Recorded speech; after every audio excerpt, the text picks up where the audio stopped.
प्राचीन समय में केसरी नामक वानर राजा और उनकी पत्नी अंजना के घर एक दिव्य पुत्र का जन्म हुआ। यह बालक कोई साधारण बालक नहीं था, बल्कि स्वयं भगवान शिव का अवतार था। वह बालक हनुमान था, जिसे बाल्यकाल से ही अपार शक्ति और साहस का वरदान प्राप्त था। हनुमान का जन्म एक विशेष उद्देश्य से हुआ था। देवताओं ने उन्हें वानर के रूप में भेजा ताकि वे श्री राम की सहायता कर सकें। हनुमान को बचपन में ही असीम शक्तियां प्राप्त थीं, और उनके साथ ही उनका जिज्ञासु स्वभाव भी था। वे बालक होते हुए भी असीम साहसी थे और अपने कौतुक के लिए प्रसिद्ध थे।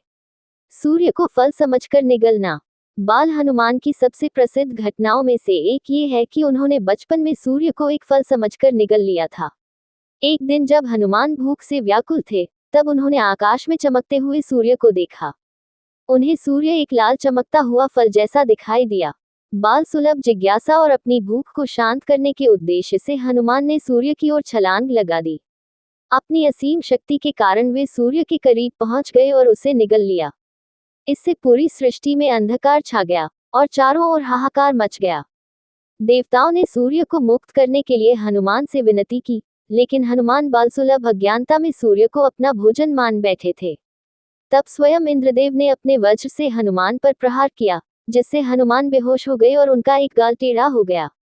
यही कारण है कि उन्हें हनुमान नाम मिला, जिसका अर्थ है जिसका गाल टूटा हो। इस घटना से वायु देवता हनुमान के पिता क्रोधित हो गए और उन्होंने सृष्टि में वायु का संचार रोक दिया। इससे सभी जीव जंतु संकट में आ गए। तब देवताओं ने आकर बाल हनुमान को कई वरदान दिए। ब्रह्मा जी ने उन्हें यह वरदान दिया कि उन्हें कोई अस्त्र शस्त्र, आग, पानी या हवा हानि नहीं पहुंचा सकेंगे। इंद्रदेव ने उन्हें अपनी शक्तियों से अजेय बना दिया। वरदानों से संतुष्ट होकर वायुदेव ने फिर से सृष्टि में वायु का प्रवाह शुरू किया। बाल हनुमान की शरारतें। हनुमान बचपन में बहुत शरारती थे। अपनी दिव्य शक्तियों के कारण वे पेड़ों पर उछल कूद करते, ऋषियों की पूजा में विघ्न डालते और कई तरह की मस्ती किया करते थे। उनकी शरारतों से परेशान होकर ऋषियों ने उन्हें शाप दिया कि वे अपनी शक्तियों को भूल जाएंगे। ये शाप केवल तभी समाप्त होगा जब कोई उन्हें उनकी शक्तियों का स्मरण कराएगा।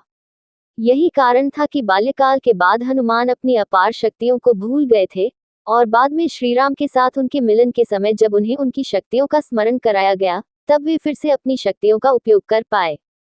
हनुमान का ज्ञान और सेवा भाव। बाल्यकाल में ही हनुमान ने ऋषियों और गुरुओं से वेदों और शास्त्रों का गहन अध्ययन किया। वे अत्यंत बुद्धिमान थे और उन्हें संस्कृत, वेद, पुराण और अन्य शास्त्रों का गहरा ज्ञान था।